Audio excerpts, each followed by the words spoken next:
So, nagka-crash ba yung cellphone nyo dahil sa overheat? Ito yung isang tricks guys.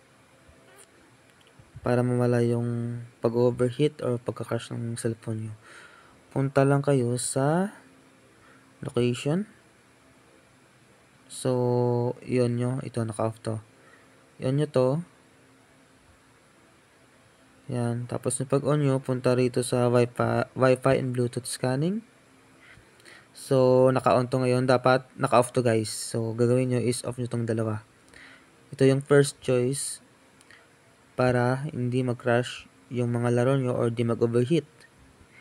Next is punta kayo sa search dito sa settings. Type build number. Build number. Ayan, build number. Tapos, click nyo to ng 7 times. 1, 2, 3, 4, 5, 6, 7. Yan. Napindot ko na yan kasi kaya yan. No need, you're already a developer.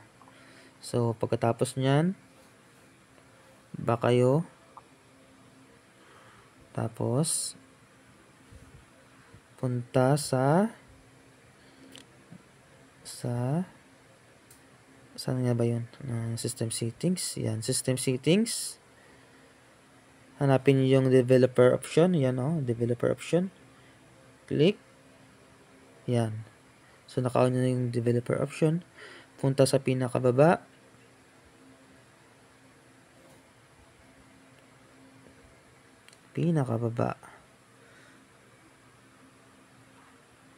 Tapos, yan. Click nyo yung background process limit.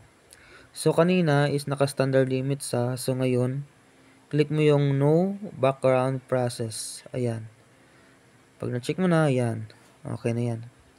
Mami-minimize na yung mga background na lumalabas pag naglalaro ka. Ayan. Comment nyo na lang pag di nag-overheat na. Thank you.